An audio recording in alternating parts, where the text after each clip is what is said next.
Welcome to this week's edition of Journalists Roundtable. I'm Francine Schertzer. Our guests this week are Stephen Caruso, Capitol reporter for Spotlight PA, Christen Smith, Pennsylvania editor for the Center Square, and Julia Terruso, reporter for the Philadelphia Inquirer. Welcome all.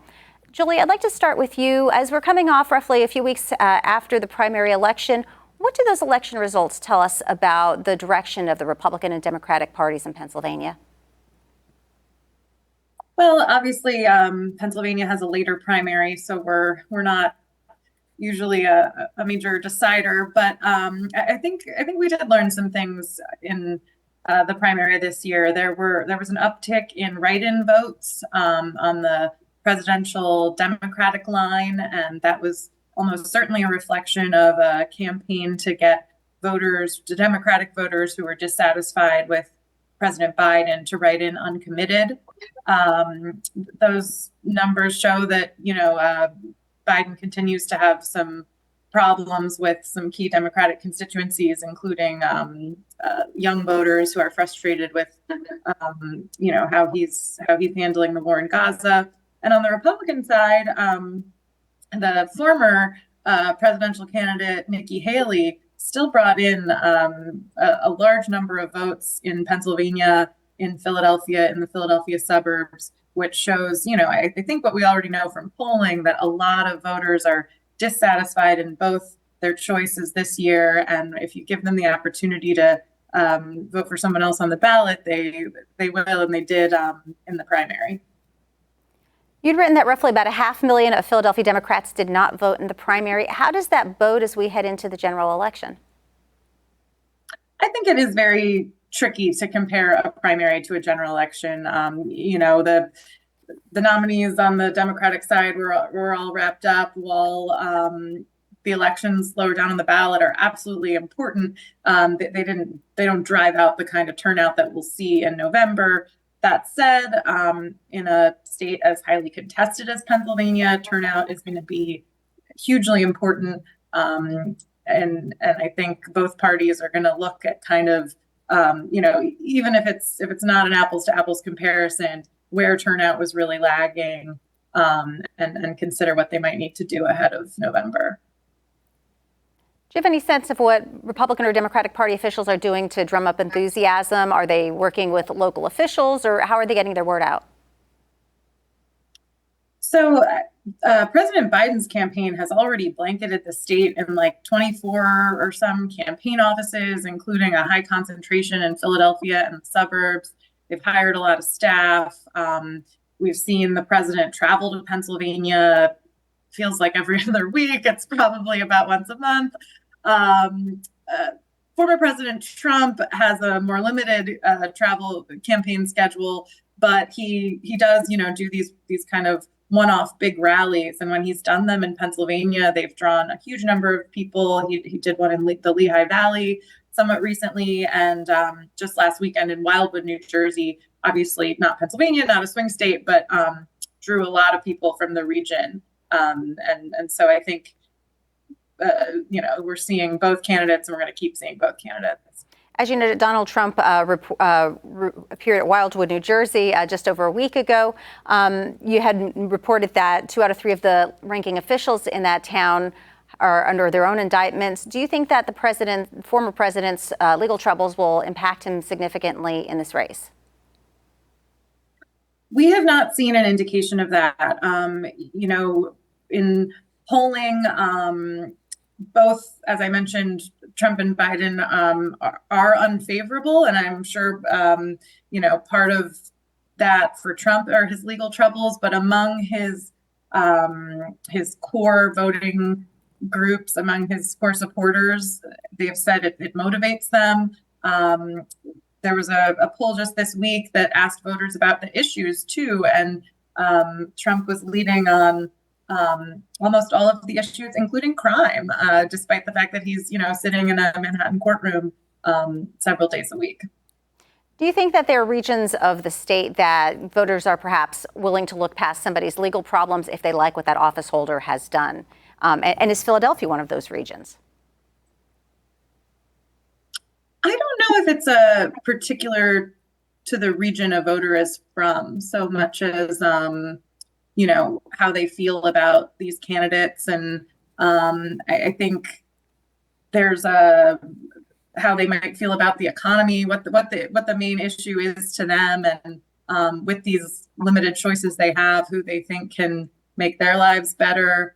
With I know I keep referencing this poll. It's been all I've been writing about this past week, but voters really want to change the system they have, want kind of a change candidate. Neither one of these candidates are particularly new, but I think that is impacting certainly some of former President Trump's support in the state, is this idea that, people want to change.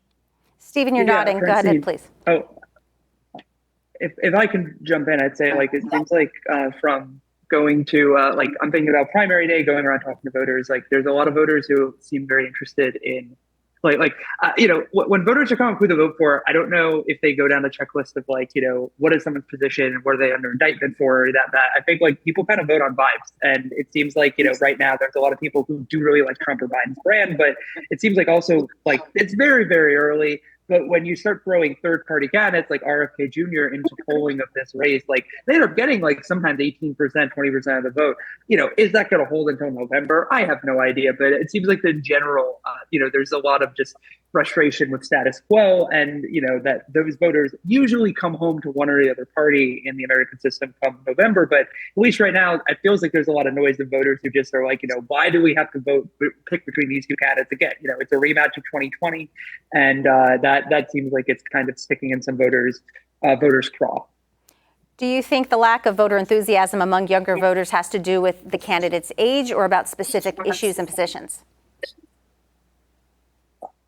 From my perspective, I haven't talked to enough voters to be able to say yet. I think that overall, it could be all of the above. Obviously there's some, the uncommitted campaign was based on concerns about President Biden's support for Israel in light of the Gaza war. So that was but I think that it also, picked up a lot of, general opposition to the president. We'll also say too, I think it was great what the Inquirer did, because it was able to just show there were more write-ins. The uncommitted campaign was trying to claim every write-in was an uncommitted vote, but that's hard to say. Sometimes people just write Mickey Mouse. But as there was a large increase in write-ins, and that I think people are just frustrated with the status quo. People are frustrated with high prices. People are frustrated with a government they feel doesn't do enough, and a cable news cycle of constantly putting stuff out there. And it's very early. It is May. No idea what's going to happen in the coming months. I think about we would have had COVID by now in 2020, but going in in January, February, trying to prognosticate what would happen in November, it was much different than until once we had a global pandemic, and then a national movement on racial issues with the George Floyd protests, and et cetera, et cetera. So who knows what November brings. I'd like to talk for a moment about the Israel-Hamas war and the impact of Palestine sympathizer encampments. How is that going to affect what happens, particularly in this presidential race? I think we're already seeing how it's divided Democrats in a time when they have a vulnerable president at the top of the ballot. When you think about the protests that we saw in 2020 or even it was a lot of kind of anti-Trump protests. Now most of the protests we're seeing are anti-Biden protests from within his own party. Every time he goes somewhere in Pennsylvania, there are pro-Palestinian protesters there to greet him. I think the Democratic National Convention in Chicago is going to, just the real story is probably going to be what's happening outside of that arena, not inside. So it's a major thing that he's going to have to contend with, that the party has to contend with. I do think it's worth noting, younger voters who do make up a larger number of these pro-Palestinian protesters, they are a smaller slice of the electorate. And I think that's why you see such loud dissatisfaction.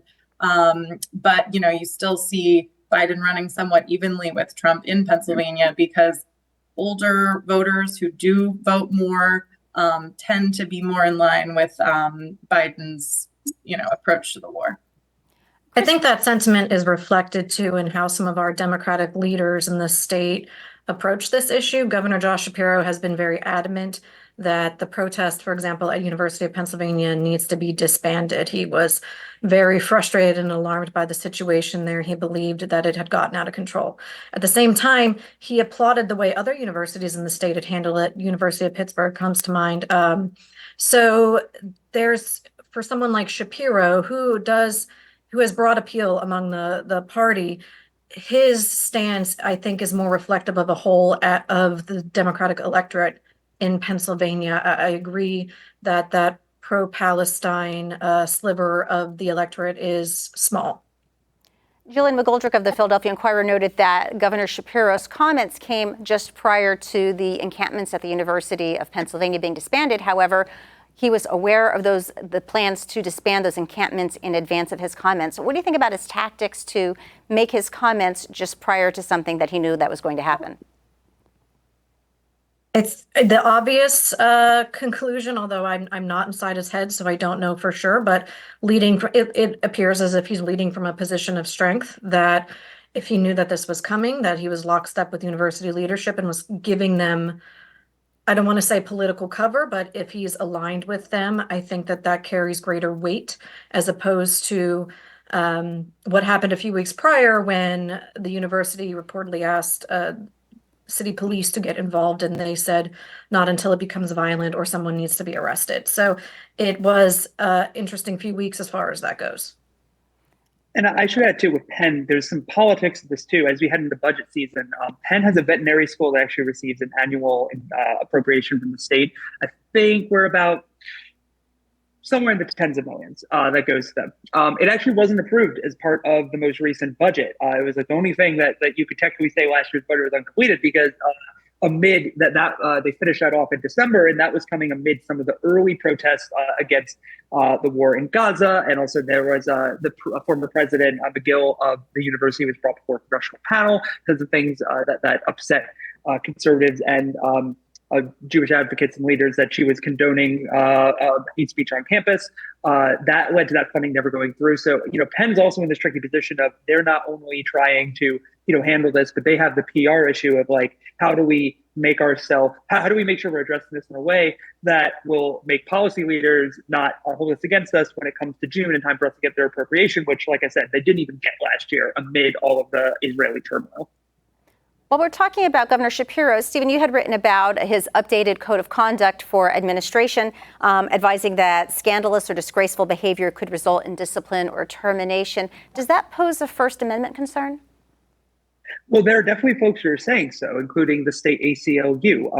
One of their top attorneys told me that it's a very vague wording, and their concern is that, how is this implemented? Who is this used against? And they allow that, there is a right to police a public employee's speech, but it basically is on a sliding scale of how closely connected is that speech to your job. If you are if you're working for the Department of Transportation and talk about how much you hate cars, that could that's within your scope of job. That might go against you. But, if you're just somebody who works for DHS, the Human Services Commission, you're a caseworker and you go protest at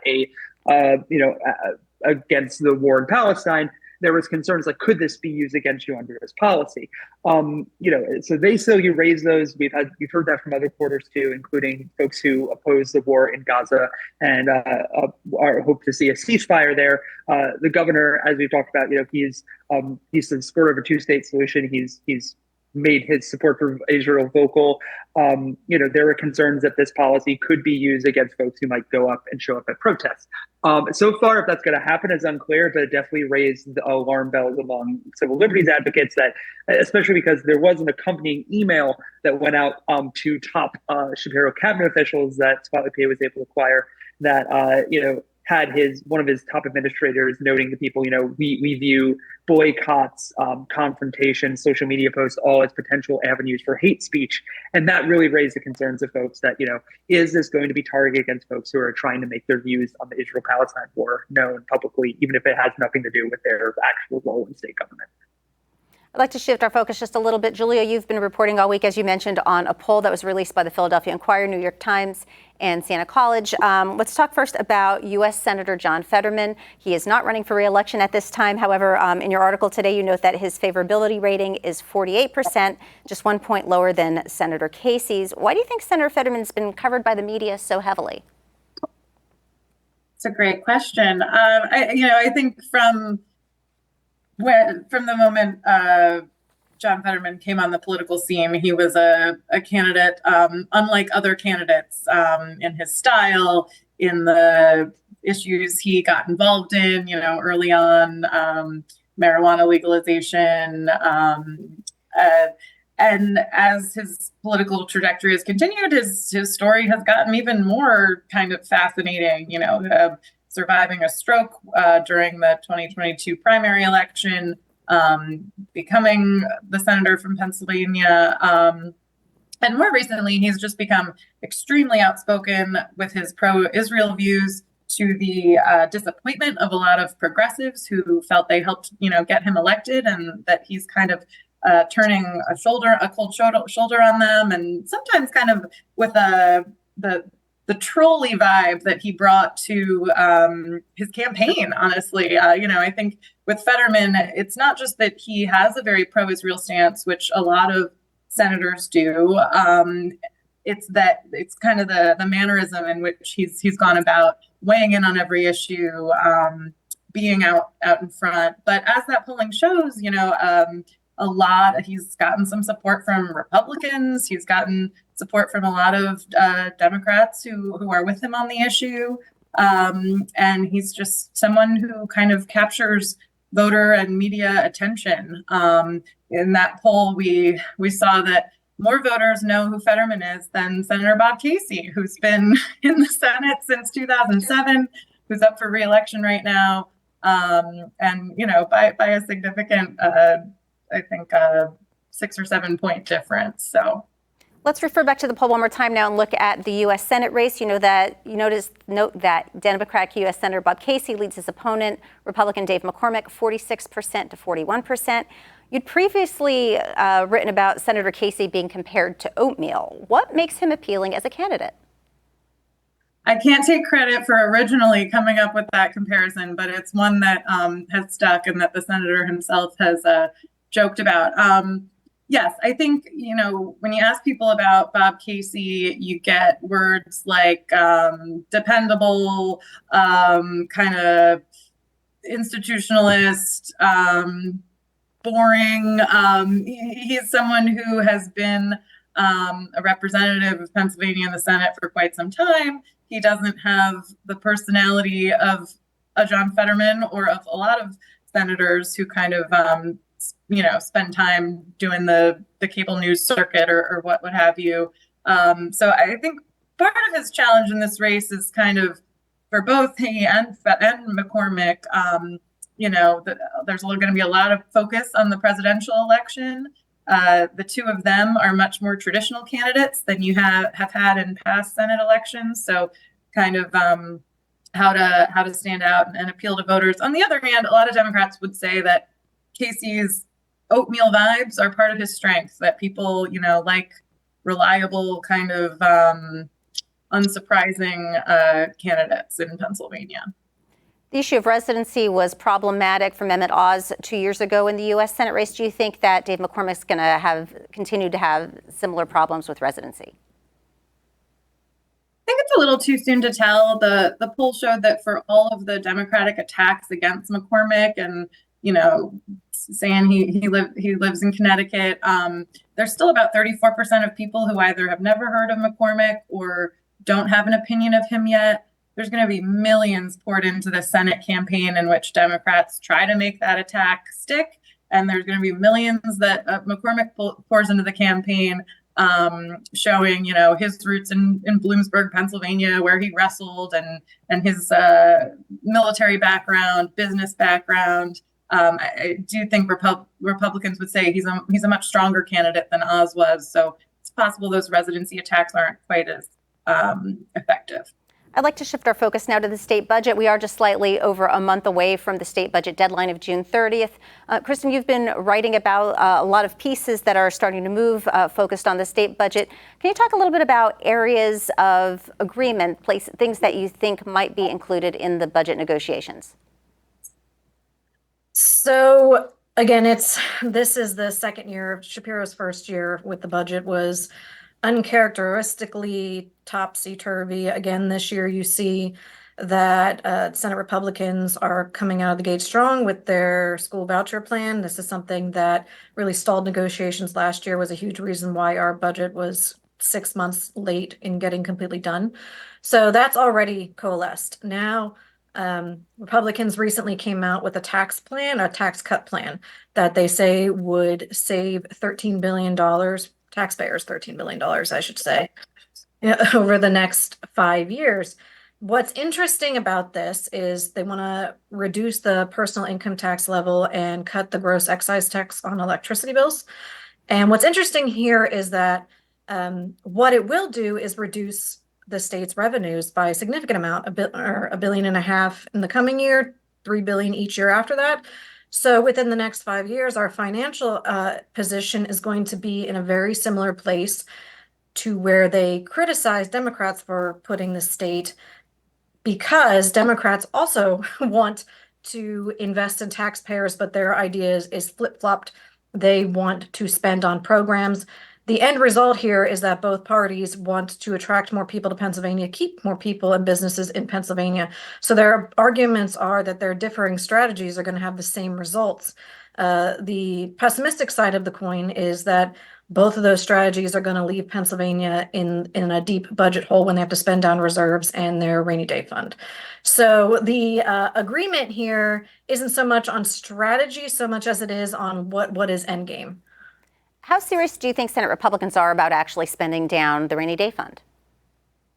Their argument is that's not going to have to happen because their hope is that these tax cuts will generate enough revenue just from more economic growth that day won't come to pass.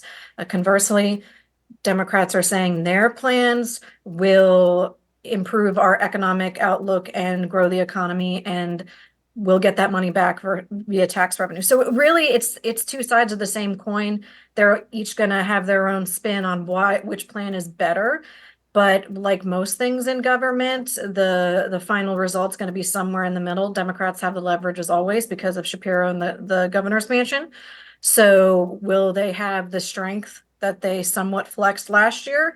It remains to be seen, but this is when we're really starting to ramp up to budget season. And we're only about 2 weeks away now from June 1st when things kick into high gear. But as we've seen, that June 30th is not a hard and fast deadline like it used to be. And in fact, Senate Majority Leader Joe Pittman said that last year, that it's not really a deadline as much as it is a goal. So we'll see if they can hit that target this year.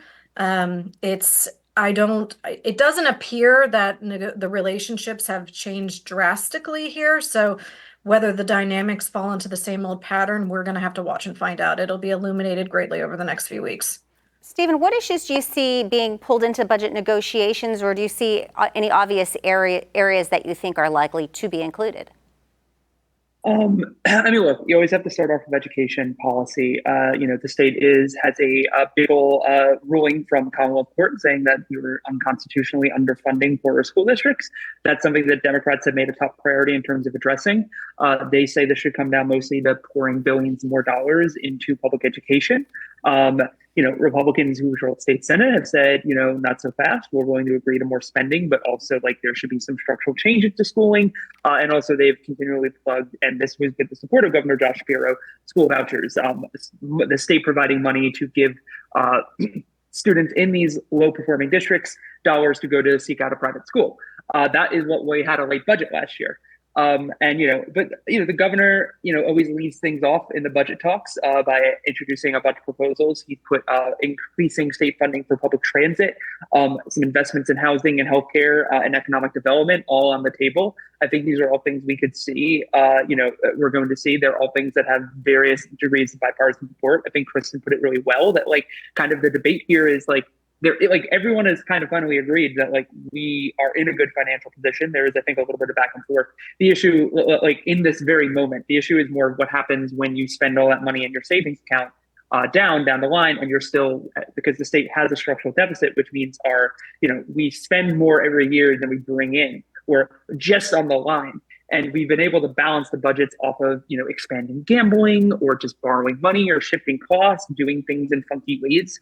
That's how we kind of got through Tom Wolf's years with the Republican General Assembly. But now the state actually has money. So the debate is, do we just sit on this, or how do we use it to hopefully change Pennsylvania structurally so that we don't have these structural deficits anymore? And, it's also, I should say, an election year. That means people don't really want to get involved in a protracted budget fight. That can look bad for headlines unless somebody really wants to become known as a champion for not getting things done for political reasons. That's a possibility. So the deadline's June 30th. I'm thinking of 2022, Wolf's last year, where we kind of were having the first iteration of a budget fight over there's almost too much money to spend and everybody has ideas.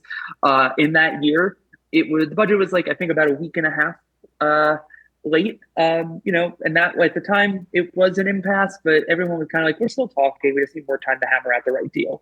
Maybe that's what we'll see this year. If you go further than that, then you're having a budget fight that's starting to impact election season, and I don't know if there's a huge appetite for that, but there's a lot of big issues. I think a lot of them have bipartisan interest, whether it's education funding, public transit, more money to bring corporations into the state with the big development projects. It's just a matter of what's the right combination of things to get everybody on board and vote yes. Christen, you wrote that the Senate Education Committee recently moved the Lifeline Scholarship Program, something that's been often compared to vouchers and was part of the contention in last year's budget negotiations. Do you foresee any scenario where some iteration of school vouchers is part of the deal? Is there something that perhaps gets negotiated where the House Democrats, for example, get something that they want in exchange for approving vouchers? There's certainly it would have to be a perfect storm, I think is the right way to put it. So for a little bit of primer, last year, the same exact plan was on the table. Shapiro had a great influence on what the plan looked like, and House Democrats were really opposed to it, largely because they believe it's an unconstitutional diversion of taxpayer dollars. As Stephen mentioned, we have this big constitutional mandate to dramatically change the way that we fund schools. And so, again, there's that fundamental divide for Republicans and Democrats about how do we do this. Republicans say school choice. Let's invest in school choice as well as the districts who need it. And as I said, Democrats think that we have bigger fish to fry. That money needs to go somewhere else. That being said, there are Democrats in the House who have been supportive of school choice in the past and have been vocal about it even in the last year. So with that very narrow divide in the House, there is a chance, that a few votes could be picked off from Democrats and now you have a deal. That would be, again, it's a tough thing to pull off. They weren't able to do it last year. So those would have to be the conditions that would all have to coalesce in order for school choice to happen. What we often see, and we've seen in several years and last year as well, even if there's no school choice or school vouchers, we keep adding money to our educational improvement tax credit, which is another school choice program. So that fund of money, which gives financial assistance to families that send their kids to private schools, that money has grown. So it's not that Pennsylvania is not investing in school choice at all. It's just the idea of vouchers is really a lightning rod of controversy. And again, it's an election year. I don't think there's going to be a great appetite on either party to budge on that ideology. That will have to be the last word. Our guests have been Stephen Caruso, Capitol reporter for Spotlight PA, Christen Smith, Pennsylvania editor for the Center Square, and Julia Terruso, reporter for Philadelphia Inquirer. Thank you all for joining us. I'm Francine Schertzer. Thank you for watching.